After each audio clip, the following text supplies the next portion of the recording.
Yeah.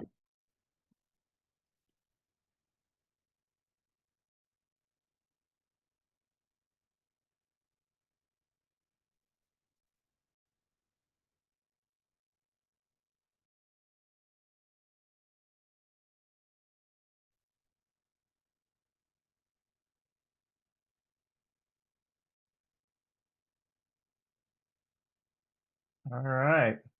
Welcome, everybody. Appreciate you all showing up. It's great to see you. And some of you I know, some of you I don't know, but I really appreciate you taking an hour out of your day to just be here and discuss this topic of motivation and burnout because it's prevalent throughout all the different industries. I actually literally just finished reading an article about education and the fact that there are 55,000 teacher openings right now in across the US, and that there are, I believe the number was 200 something thousand teaching positions that are staffed by people who aren't qualified to be in those teaching positions. And a lot of that was attributed to burnout and motivation. It's a problem that we face all the time. It's a problem I faced in several different realms. I'll tell you a few stories about that. But again, welcome here. Just so you know, the intent of this hour that we spend is to provide a lot of information. There's going to be a lot of stuff going from me to you. I always bounce back and forth when I do these classes about whether or not to pick one small thing and go deep, or pick a little bit bigger thing and go kind of shallow and touch on a lot of different things. And for this masterclass, I really want to put out a lot of information around what is motivation, how does it work, what is burnout, how does that operate. So we're going to have a lot of information around that. We are not going to go deep into any of it, but you will walk away with a thorough understanding of each, probably from perspectives that you haven't heard before. So that'll be fun too. Also, if you have questions, please feel free to ask them. Raise your virtual hand in Zoom. Don't raise your actual hand. I may or may not see that, but if you raise the virtual hand, I will see that, and and I will answer the question. I probably will not put out a lot of questions to you all just because there's so much to cover, but please, please, please, if you have any questions, ask me. If you have it, chances are somebody else has got it. And and even if it's not about understanding, even if it's not, all right, Brian, you just went over this thing, I don't get it. Even if it's more, yeah, I get it, but why do I care about it? Like, why should that matter to me? How is that important in whatever way? Ask that question. I'm happy to have that discussion. So, with that, let me go ahead and, well, let me let somebody else in who just missed that whole spiel, and that's okay.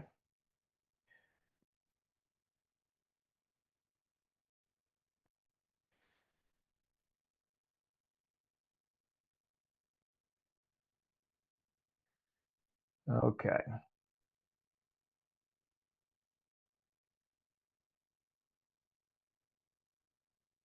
All right. Let's get to it. All right. So again, the whole topic is motivation and burnout. And I'm going to tell you a few stories that just from my own life illustrate how this has been a challenge I've dealt with myself. It's not one I'm currently dealing with. I'm pretty excited to get up and go to work every day, but it is a problem that I've struggled with over the years in different realms. And I'll tell you a few of those, and we'll explore more as we get into the information. But before we do, I just want to tell you a little bit about myself. Again, some of you I know, some of you I don't. So some of this, I don't know, those of you who have known me for 30 years, like Lee Whitaker, turn your ears off. But the rest of you, this is just a little background of how I got to where I'm at. I'm originally from Nashville, Tennessee, and I graduated high school here. I went to college at Rutgers in New Jersey. I did not graduate from college, though. I dropped out with one semester to go to be a stuntman. And that's what I did. I dropped out, moved to LA, and started working in the Batman stunt show. And from there, started to meet new people and started to work in the realm of film and TV. And I did that for about 4 or 5 years before I realized, you know what, I miss learning. I miss, I don't know, just more information coming in, learning, growing, developing. And psychology was always an area that I really enjoyed. From the minute I took the class in high school through college, majoring in psychology, So I decided to go back to Rutgers, finish the psychology bachelor's degree, and then I continued on with a master's degree in sports psychology and a PhD in organizational psychology, which is essentially sport and performance psychology applied to businesses. But I didn't go through those degree programs in order to get a job in those fields. I really just enjoyed the material. It was fascinating to me, and still is, how powerful the mind is. Just how much influence how we think has on our daily activities, interactions with others, views on the world, everything. It influences everything. So I really just enjoyed the material. I was happy doing stunts. I'd planned to be a stuntman for the rest of my life. And this was just sort of, I don't know, extra. It was a hobby. It was an avocation. Well, then life changed a little bit, and I found myself working as a sport performance psychology consultant for the U.S. Army. I'd never been in the Army, didn't know anything about the Army, but there I was on Fort Lewis with this brand new program that had just started out, trying to figure out how to deliver sport performance psychology skills, methodologies, concepts to soldiers in a way that they can benefit from. And that was a lot of fun. More on that later. Then life changed again. I went back to stunts full time for another 4 or 5 years. Then went back to the Army job again, this time in the Nashville area at Fort Campbell. So I came back home. I'm in Nashville now. I worked for that company, a couple different companies, same program, for 9 or so years at Fort Campbell. And there were two different lines of effort. One was the traditional sport performance psychology applied to soldiers. How do you get your mind right so you can move, shoot, communicate better? But the other was resilience. And I really gravitated toward that resilience program. I really like the idea of being able to talk to soldiers and really discuss how these concepts and skills can apply, not just in performance settings, but in life. And that's the way I see what it is that I'm talking about now. Motivation and burnout is a problem with work environments, but it is not solely limited to work environments. It affects us in all aspects of our lives. So what I'm going to talk about today is applicable outside the work setting in our regular lives as well. I just want to point that out.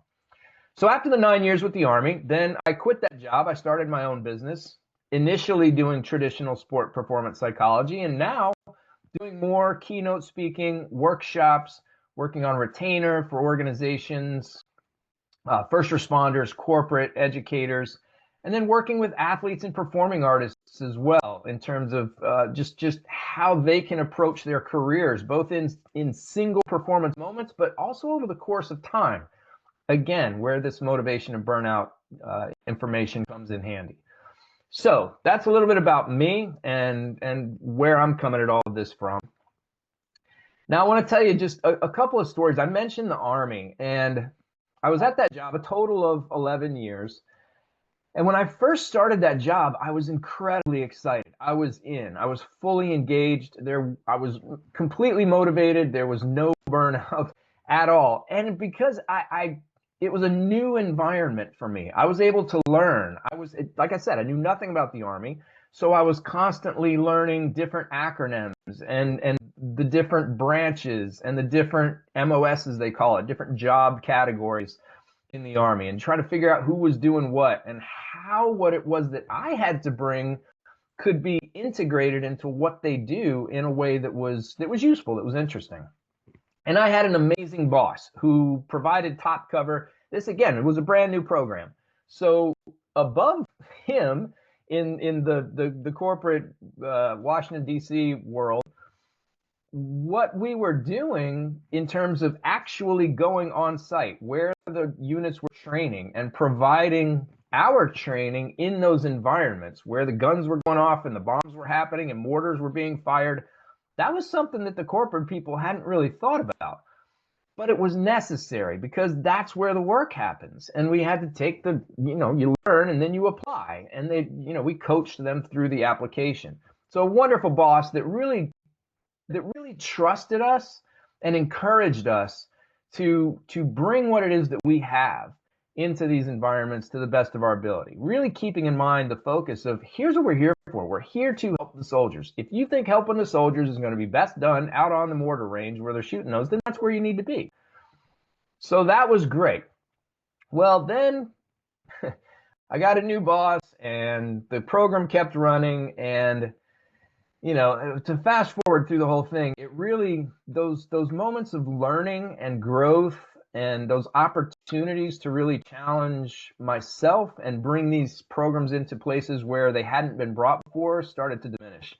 And the days started to become very monotonous. And the work became just rote. And I didn't really feel like I had the support of the bosses. I didn't really feel like I had support from corporate. When I suggested new ideas about some research that could be done, etc., I was shot down each time. And over the course of years, it just, by the time I got to year 11, I was done. And it was a lot because of burnout. So I'll talk more about the specifics of that when we get to the burnout piece. Also, as a stuntman, motivation can be very, very challenging in that world as well, because you never know when you're going to work, and you don't know for how long, and you don't know how much money you're going to make. So it's a constant job search. And when you're putting out all the headshots and resumes and making all the phone calls and going to all the sets and talking to all the people and being at all the parties and events and interacting with, you're doing all the things you need to do, but the phone's not ringing. No work is happening. And it's one of those situations where you put everything that you have into the work and it's just not appreciated. Or, same thing, if you're in a live show, maybe you do the show the same way over and over again. Maybe you feel like you can bring something different to the show, some other talents or skills that you've learned or developed over the years. And that just gets poo-pooed, pushed to the side. No, no, no, this is how we're doing it. You either fall in line or get out, one or the other. So those are the kinds of attitudes in that world too, that really, from a motivational standpoint, made it tough to keep going sometimes. And the third story has to do with foster care. I was a foster parent for 4 years, and that, my motivation there was to just help kids. The kids needed help. They found themselves, often through no fault of their own. Sometimes the teenagers contributed to the reasons that they were there, but most of the time, through no fault of their own, they find themselves in these challenging positions. And I just wanted to be there to help, to support, to provide them with resources and guidance that could help move them out of that place. Well, I don't know if you've ever been, some of you may have been involved in kids like that, but what struck me is that a lot of them just either didn't want to get out of their situation, or they just didn't feel like they could get out of their situation, or they just didn't know anything different. I remember this one kid. She was the very first kid who ever came into my house. My daughter, I think, was 5 or 6 at the time, and this girl was 9. And they got along great. And what struck me was that she came out of a home where she had no idea. Mom wasn't there. She was living with her dad and her grandmother. Had no idea whether the lights were going to turn on when she got home, whether the water was going to work, whether there was going to be food, whether she was going to be taken to school or not. She had no idea. Every day was a crapshoot. And that child, while she was with me, never stopped asking, when can I go back home? When can I go back to my dad? She was involved in dance. She was involved in school activities. She was fed every day. She was taken to school every day. She had my daughter to play with, but every day she would continually ask, when do I get to go back home? So for somebody in my role as the parent who's trying to give these opportunities and give these things to these kids, I had another one who was 15 or 16. She ran away. She just couldn't handle the structure. Her former life is what she wanted. She took off. I had 2 other ones that they did graduate from high school, thank goodness, could have continued on to college while with me, but decided to go back to the life that they had led once they turned 18 and were able to. And so the motivation to continue the work was, it's very hard, when you put your whole self into trying to accomplish something and you get to the end of it and you see what the results could be, and for whatever reason they just get stymied each time. That can be a struggle too. So there are a lot of reasons why motivation might wane, why burnout may set in, and we're going to talk about what some of them are. So my hope is that by the end of this talk today, you all will have, not only for yourselves, but for those around you, especially if you're leaders, you'll have a better understanding of where levels of motivation come from and the importance of the source of motivation. That's something that gets lost a lot of times.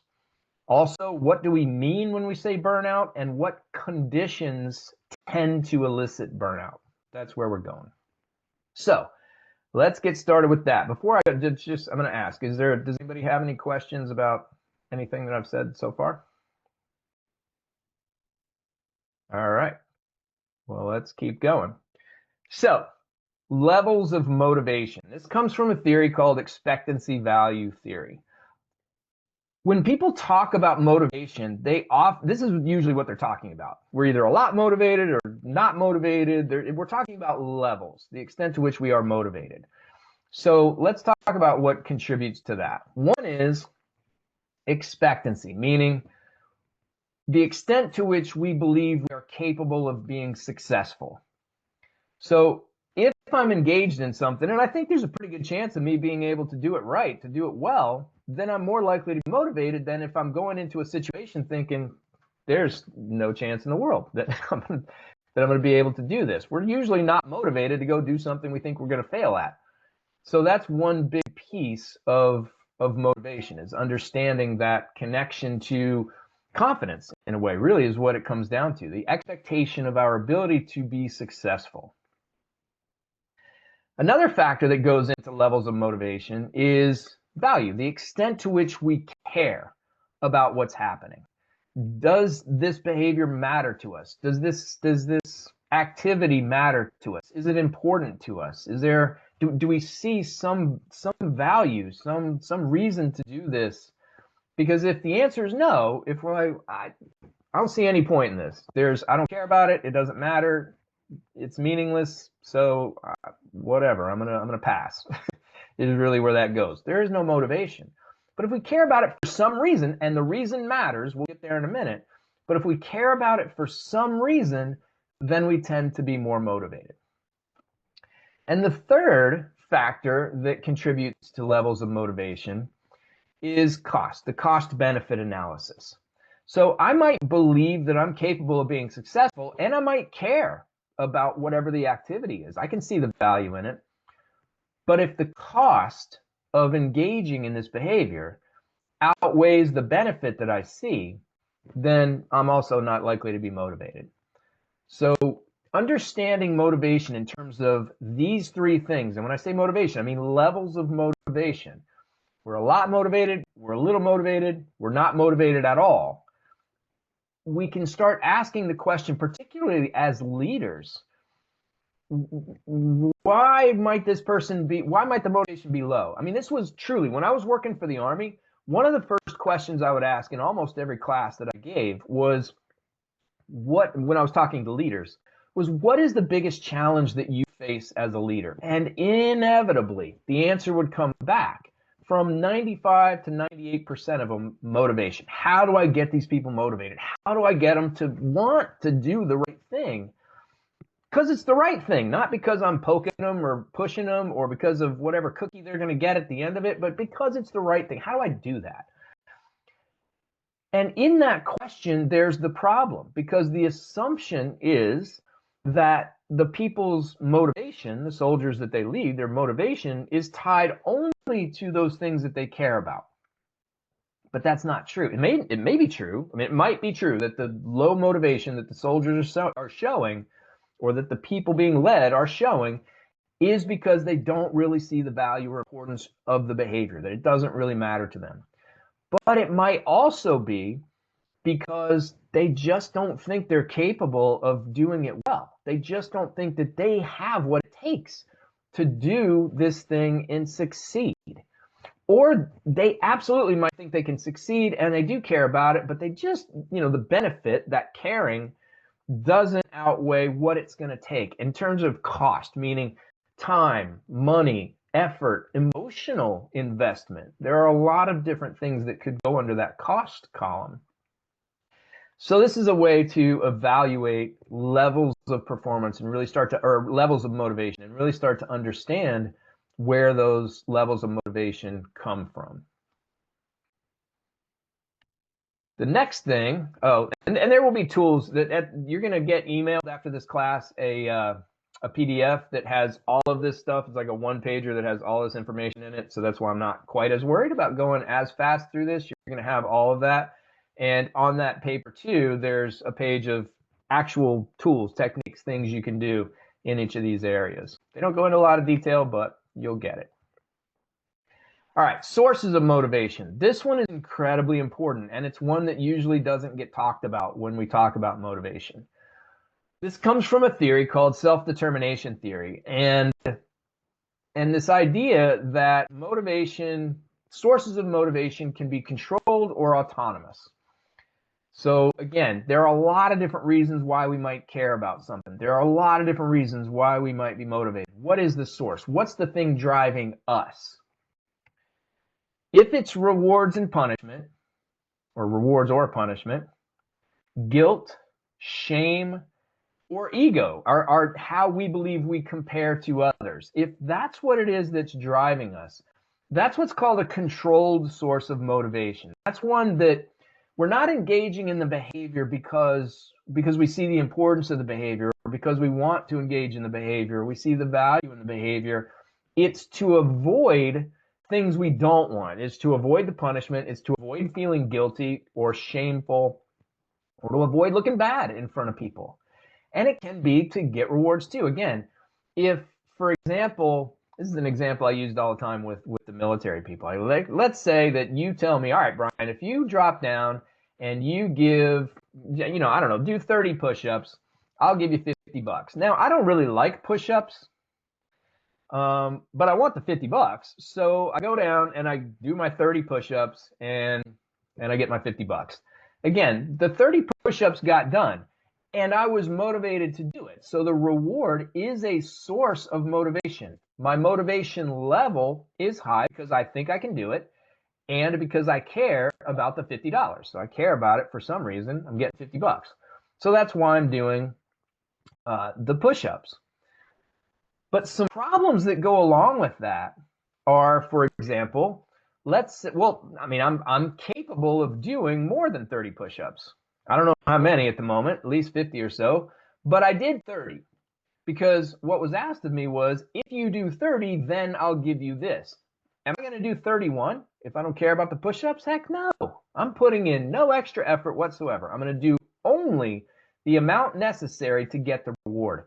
This is one of the biggest problems with rewards. It's counterintuitive for people to believe they often offer rewards because they think it's going to boost and enhance performance, but it can actually do the opposite. For people capable of more, rewards can lead to less. And the other problem with rewards is that in order for them to be effective, they have to happen regularly. We have to trust the fact that we're going to get the reward if it's offered. Well, sometimes the resources to provide rewards aren't there. Maybe somebody doesn't have $50, but they still want me to do 30 push-ups. Well, they're not getting the 30 push-ups if they don't give me the $50. That's the problem. As soon as the reward disappears, so does the behavior.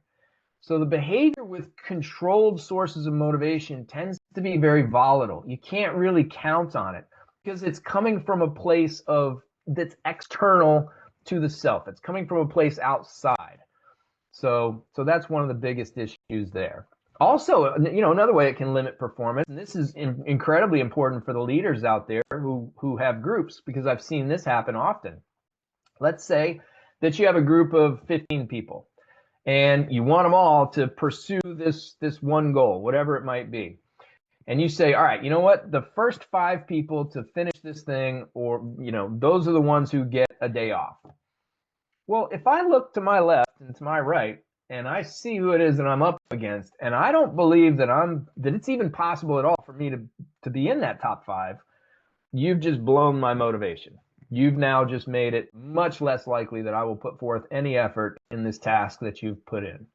You will only get effort from those people who believe that they may have a chance of being in the top 5. So you're losing out on a lot of potential work effort.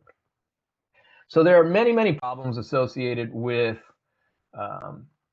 controlled sources of motivation. What we want are autonomous sources of motivation. What we want are our behaviors to match our values, to match the purpose that we have. We want we want to answer the question, why are you doing this, with the answer, because it's who I am, because this is part of how I see me, because this is part of what makes me me. So of course, 30 push, of course I'll do 30 and then I'll do some more because physical fitness is important to me. Of course I'm going to put in effort on the work project because that's who I am. I'm a person who gives their best in every situation. That's one of the things that defines me. So of course I'm going to do that. Where the source of motivation comes from within, that's what we want to do. And there are ways to create conditions for that. And in the various programs that I have, the Drive X program, in the workshops, and in the intensives that I do primarily with the performing artists and athletes, we really get into what those conditions are that leaders can set to be able to allow people to be more likely to have those sources of motivation that come from within, rather than relying on external sources of motivation. So that's controlled versus autonomous sources of motivation. So the big points here is that the controlled motivation, it is a source of motivation. All of these, rewards, punishment, guilt, shame, ego, they absolutely can motivate people to engage in behaviors. But it's controlled in the sense that it's not really their choice. It's more of they feel compelled, or like they have to engage in these behaviors, and that can be problematic. The other key point is that autonomous motivation, when it comes from within, when the source of motivation is really driven by who we are at our core, that's when motivation can be sustained. That's when perseverance is at its highest. That's when performance is at its best. Are there questions about sources of motivation? Well, motivation as we've talked about it so far.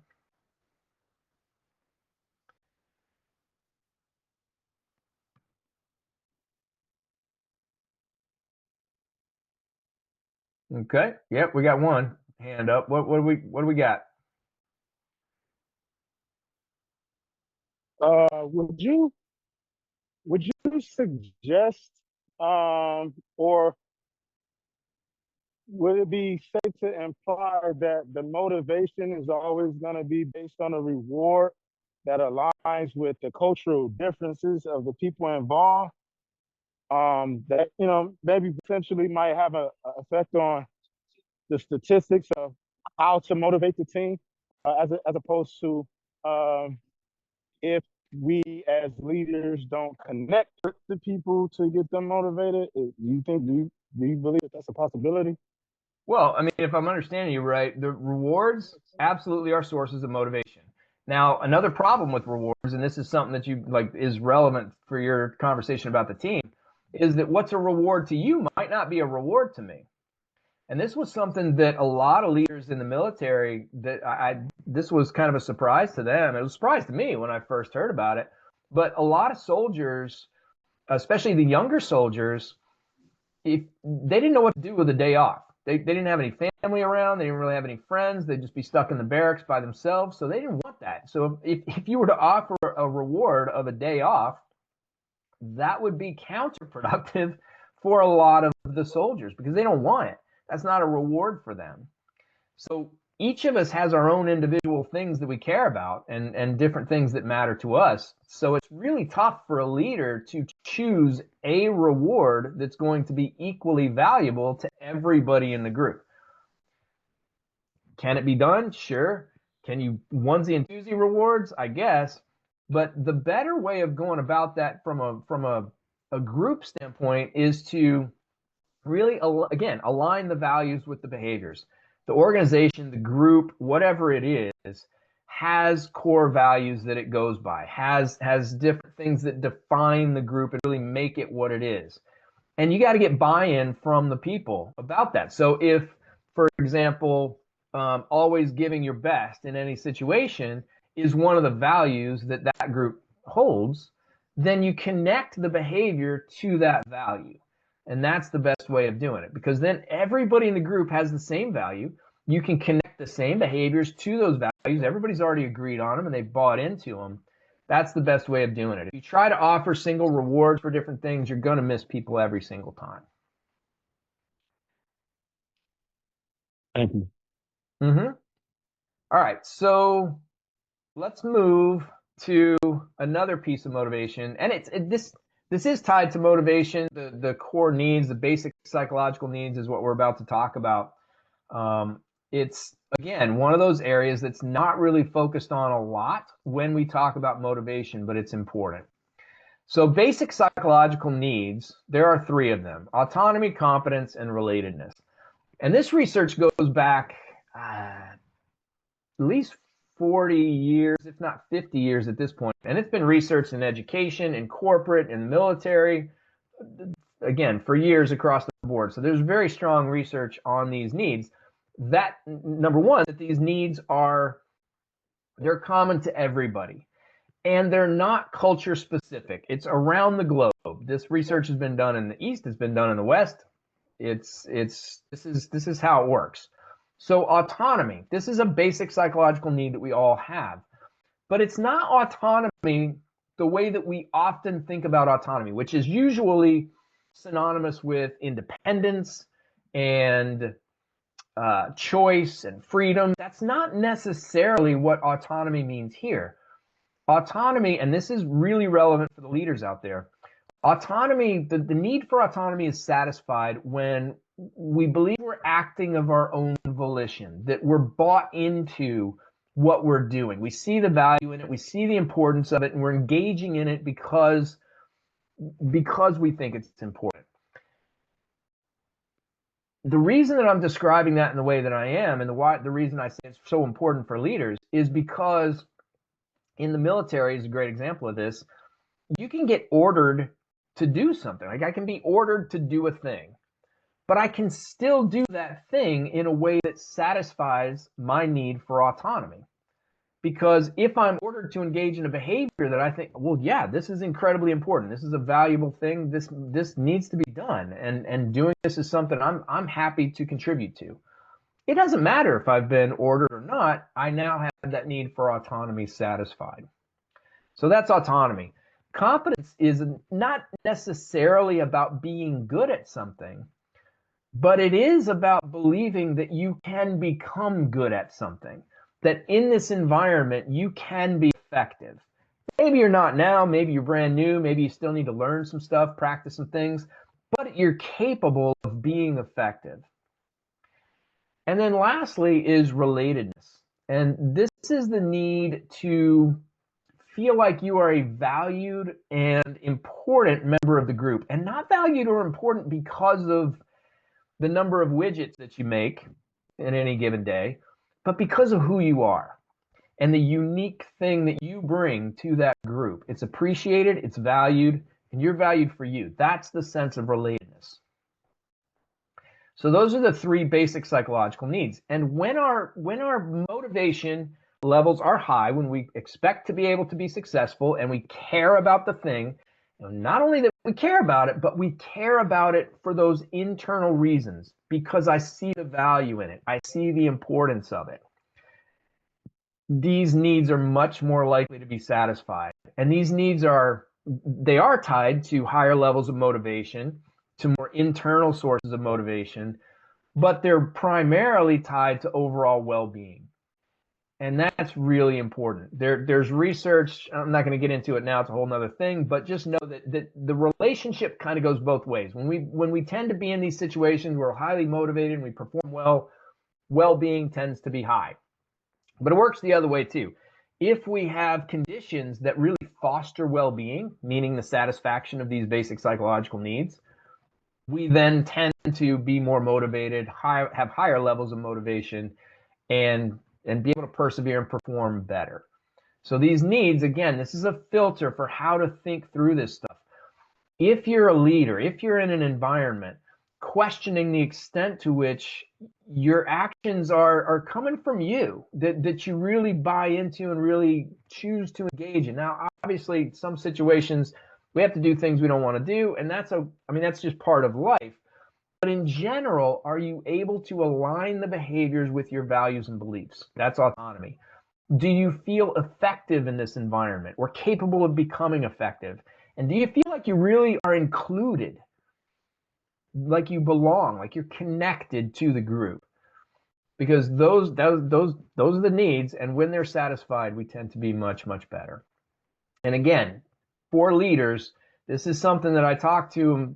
I mean, we go into detail about how do you create conditions for this to happen. There are systematic, actual, no kidding ways that you can go out and put into practice right now today that can create conditions for these needs to happen. That's part of the work we do in the workshops. That's part of the work that I do in the high stakes performance one-on-one and with individual coaching with leaders. Okay, so that's motivation. Now let's talk about burnout. Burnout, Maslow is the guru on burnout, and there are 3 dimensions to burnout, meaning when we say burnout, what we really are saying is that we are either emotionally exhausted, or we're experiencing some cynicism, depersonalization, or we don't really feel like our personal accomplishment levels are what we would like them to be, or some combination of those 3. And it absolutely can be all 3 at once. It can be one and not the other 2. It just depends on us. But when we say burnout, this is what we mean. So emotional exhaustion is the aspect of burnout that people tend to think about most clearly and most and soonest. And that is just that feeling of I've given everything I have. I've got nothing more to give. This is, if you read the literature in the nursing fields, or taking care of people, or even teaching, like I said, education's a big area where burnout's a problem. This is how people tend to feel. The caseworkers that I worked with as a foster parent, good gracious, man, they would tell me sometimes, I don't know what else to do. I'm giving all of myself, and they did. They would show up with a kid at 2 a.m. These people were amazing. Emotional exhaustion is one of the key components of burnout, but it's not the only one. The cynicism and depersonalization is important too. What that means is you get to a place, often because of the emotional exhaustion, but not necessarily, you get to a place where you just don't care. It's like, and that may sound like low motivation, and it can manifest that way, but it's deeper than that. It's like, I don't even see, this doesn't matter anymore. This doesn't even, what I'm doing doesn't matter. This job doesn't matter. What you people are telling me about doesn't matter. None of this is important for any reason at all. It's a separation of the self from the activity. It's this act of completely just distancing ourselves from what's going on. We're not engaged. It's the opposite of engagement. It's disengagement from what's happening. And the third component of burnout is this idea of personal accomplishment, which ties it ties in well with the idea of competence. It's this idea of, am I growing? Am I developing? Am I being recognized, like, for and appreciated for what I bring to the table? Am I able to implement what I bring to the table in these places? Like, are people recognizing my unique skill set and applying that and integrating it into what's going on? So these are the 3 dimensions of burnout. When we say burnout, it's kind of a broader term that encompasses all 3 of these. So I think it's really helpful, particularly if we're the ones going through burnout, but even as a leader or a parent, if we understand these 3 different components, it's like I said before with the levels of motivation. We can maybe assume that emotional exhaustion is the problem, but it might not be. It might simply be that we as leaders are doing a very bad job of allowing people to bring their skills, personal accomplishment, or really communicating the value and importance of what it is that we're doing. We as leaders just aren't doing a good job of that. So of course the people feel distant from and not connected to the work. So these are the 3 areas of burnout that we can get a little bit more nuanced in our understanding. So then the question becomes, okay, well, why does all this happen? I get it that so I'm burned out, and now I know that it's mainly emotional exhaustion, a little bit of cynicism, a lot of personal accomplishment. Great. So what do I do about it? Where does that come from? How does that happen? Well, that's what Maslow talked about as the work-life balance. So there are 6 of these different components that can be misaligned in different environments. So let me explain what I mean by misaligned.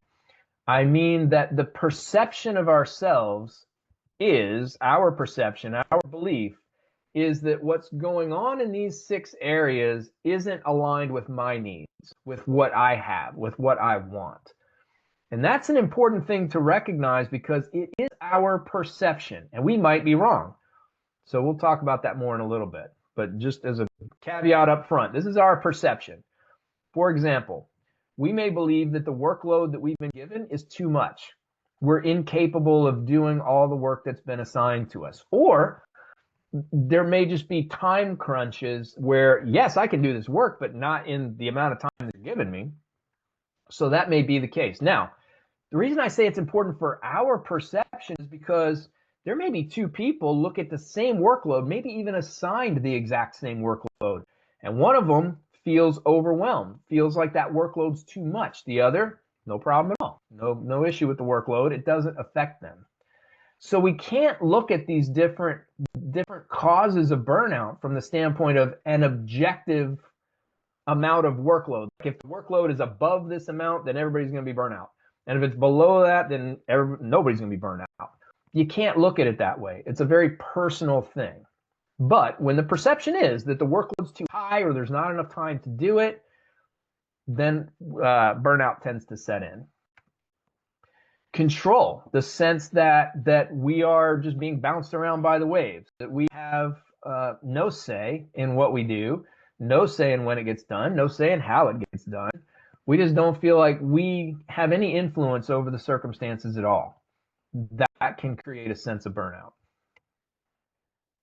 Reward. So this just is, and by reward, I don't mean, again, the cookie or the $50 necessarily, although those can be part of the system.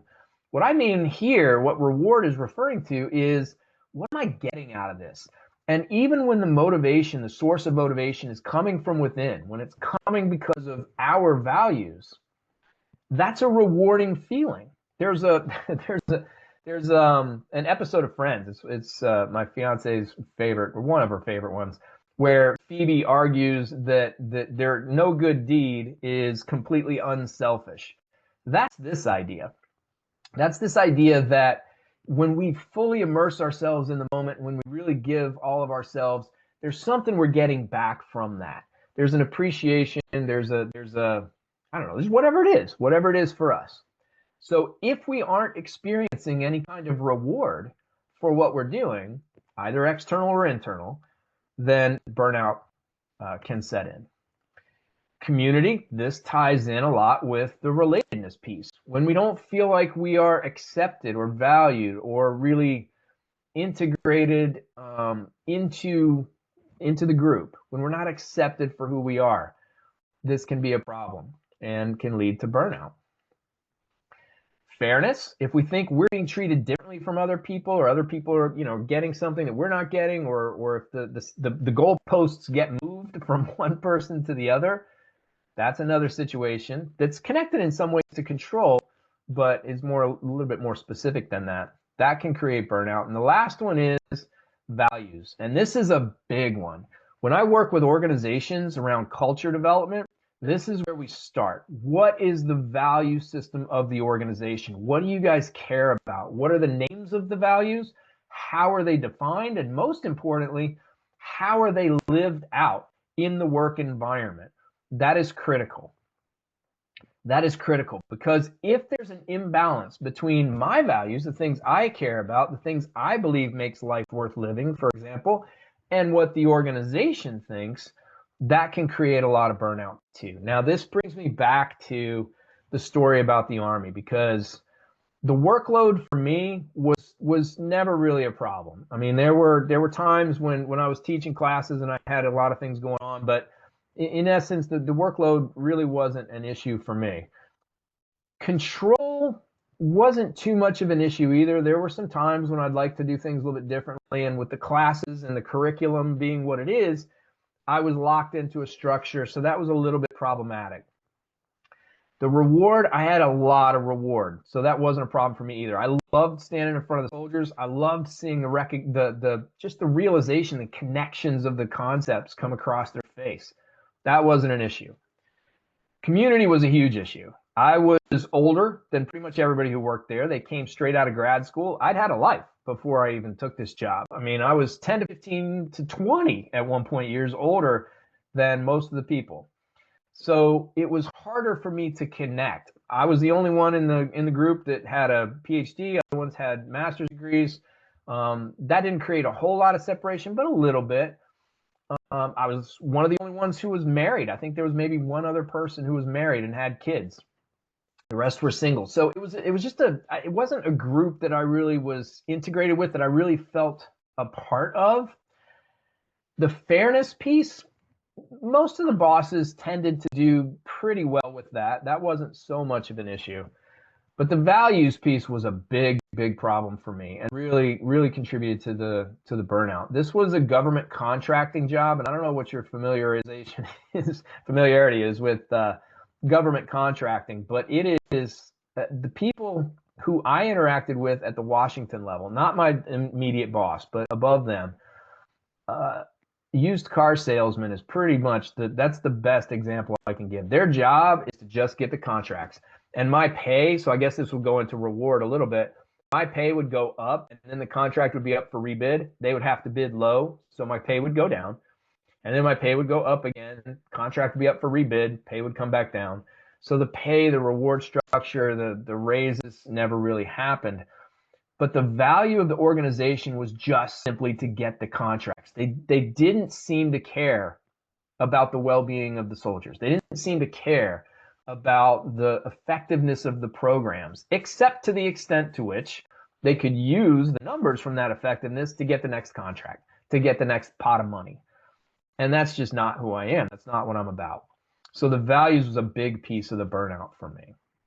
So again, if burnout is something that you're experiencing, using these 6 areas to really ask the questions, and this again, the tools will be there in the PDF that you get, but asking yourself the question, what is the extent to which these things are present in my work environment, my perception of my workload, the amount of control I have, the rewarding feelings or rewards I get along the way, the connectedness with people I work with, the fairness of the organization and my boss, and even maybe the other colleagues, and the value system of the organization as a whole.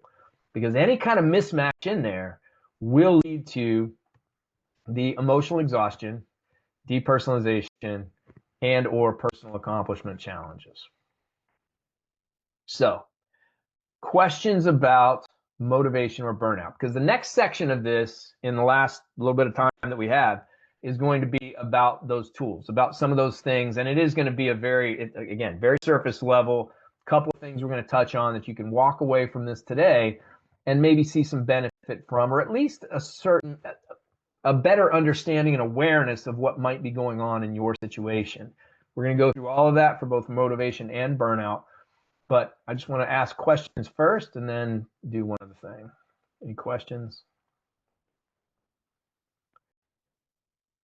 Okay. So what I'd like to do now is just talk about a few things. There are QR codes obviously on the screen. You can use that to get to the links, but I want to describe what these things are before we move into the things that we can do. First of all, if you have any questions about what we're talking about today, about what it is that I do and how that might be helpful in your environment, please schedule the free 30-minute strategy call. We can have a conversation around your circumstances, and I can give you an idea of what kinds of things might be beneficial for you and for those you lead if you're a leader. Also, again, primarily for, but not exclusively for, athletes and performing artists, is this Flow Under Fire Pressure X Intensive. There are intensives for each of the 4 of my programs, one on pressure, one on stress, one on motivation burnout, and one on a 4-phase approach to performance. There are intensives for all of those. And the one starting, I believe, the week of, I want to say it's the 28th of July. It's coming up in a couple weeks. That's on pressure. And what that is a 6-week program where week 1, we get into what is pressure, what isn't pressure, how do we distinguish pressure from stress, from arousal, from other different things, fear, and what is wrong with the statement pressure situations, or I need to work well under pressure, or pressure is inevitable. I need to figure out how to handle it. What's wrong with those statements? Because there is a lot wrong, and we'll get into why. My case, my argument is that pressure is never good. It is not inevitable, and we need to figure out how to eliminate it, which we can do, rather than work with it.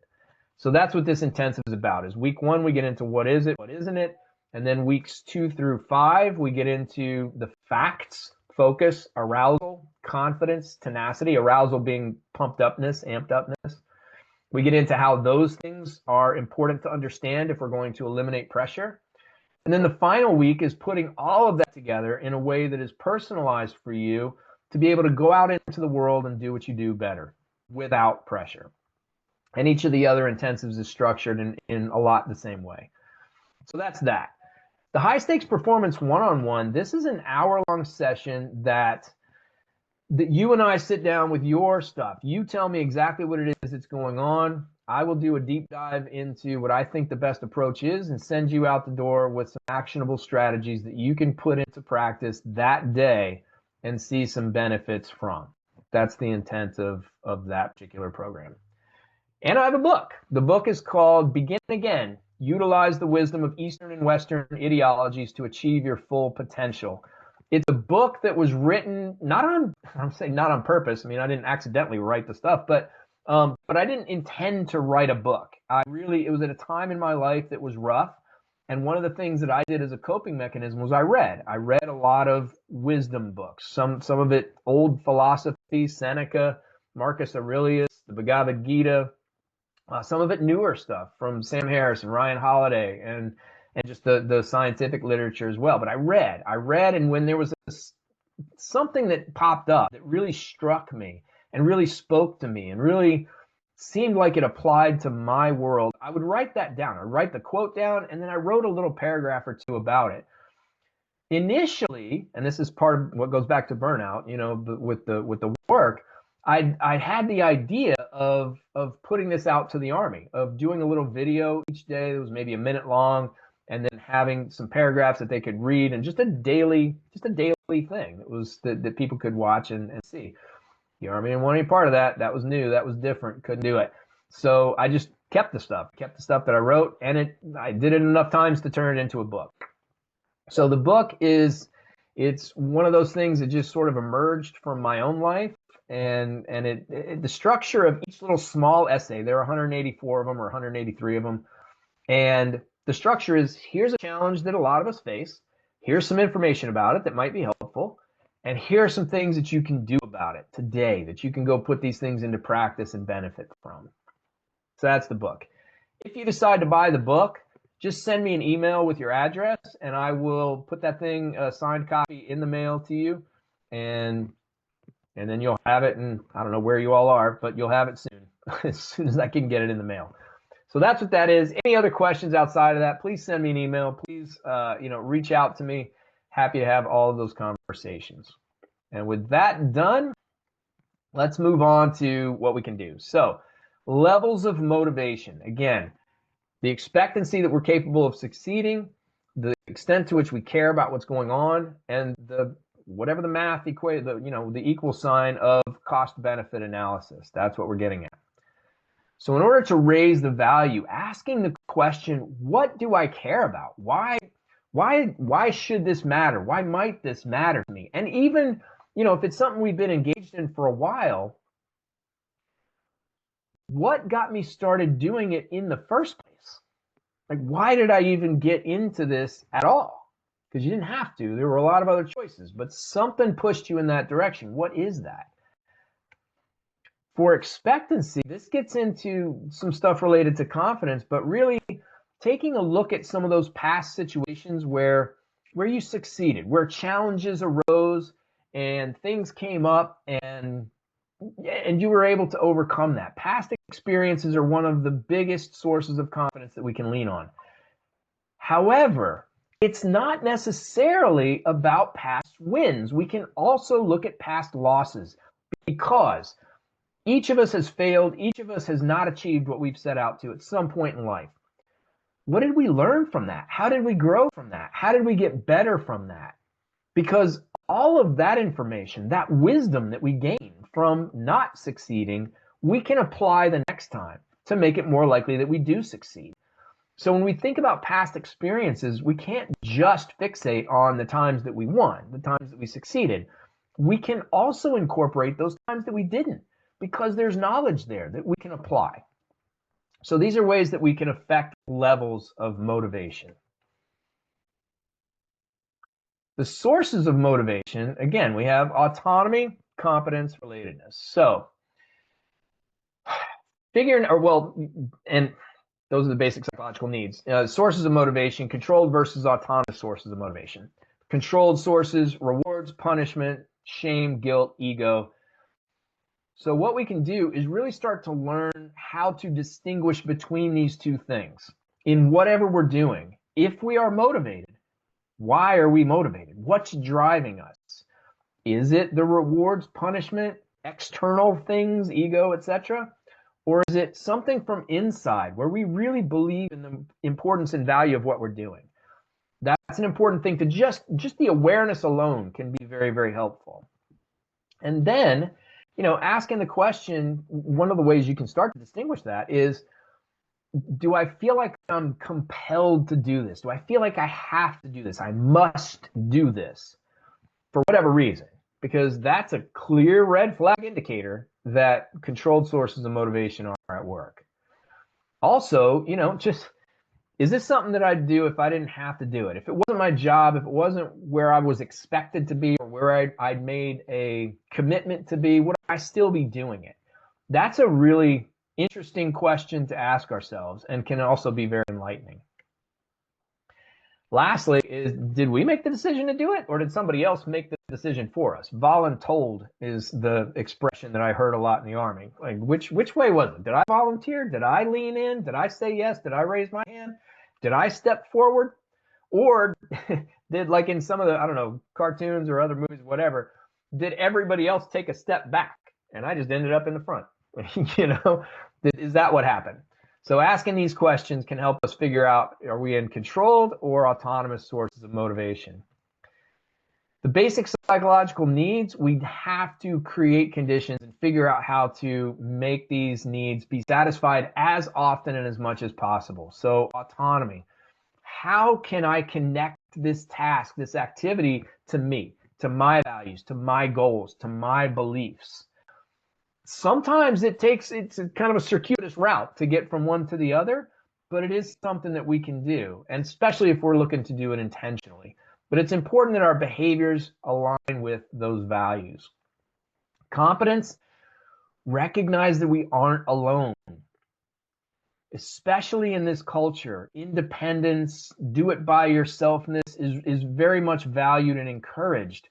But sometimes that's not the best way to get things done. In fact, I'd say it's often not the best way to get things done. A much better way is to recognize, well, I'm kind of weak in this area. You're strong in this area. Hey, can you help me or give me some information or give me a little guidance or give me some support in some kind of way? And vice versa. Offer up yourself to other people to do that, because what that can do is facilitate relatedness. You can reach out to other people, offer your support, accept their support. One of the best stories I had, if you haven't read Benjamin Franklin's autobiography, I strongly suggest it. But there was a time in there where he wanted to be friends with some politician guy or something, and the guy didn't like him for whatever reason. I don't know why. Franklin one day found himself in the guy's library and just asked the guy, hey, can I borrow that book right there? I think that one's a really cool one. You got a good collection. The guy said, all right, sure, no problem. Gave him the book. Benjamin Franklin took it away, read it, brought it back. Hey, thanks for that. It was a great book. They were buddies ever since. So just that reaching out to somebody else, connecting in some kind of way, in whatever way seems like it's works for you, can be very helpful. But those needs are incredibly important. Burnout, emotional exhaustion, depersonalization, and the personal accomplishment all are connected and tied to and really result from mismatches in the workload, in the values, fairness, reward, etc. So figure out what your biggest mismatch is. Go through those 6 areas and try to identify for yourself where are things off? Where is there a difference in how I think things ought to be and how I think things are? That's really another way you can think about it. I think things ought to be this way, but they're actually this way. If the mismatch is big, that could be a place to look at. And then just once you identify it, what can you do about it? Do you need to talk to somebody? Are there things you can change in your own behavioral patterns, etc.? Or is there just another way of looking at the situation that could be helpful? Right? Burnout doesn't say anything about you. It is entirely about the perceptions of the connectedness and the mismatch in those areas. So being familiar with our limitations and how we perceive our environment is incredibly important. And with that, that's all I have. I'm going to leave this information up here for you. Are there any questions before we sign off of here? All right. Well, this is something I'm going to do every month. The next one will be on stress. The one last month was on pressure. So if this was something you enjoyed, please be on the lookout in your email for when I get the dates for the next one. I don't know when it'll be yet. And if there are any of these programs that seem like they might be helpful for you, or if anything I talked about really resonated with you and you think might resonate with others, I love speaking and I'd love to talk to you about how to get in front of those people. So with that, thank you so much, and I hope to talk to you all again very soon. Take care.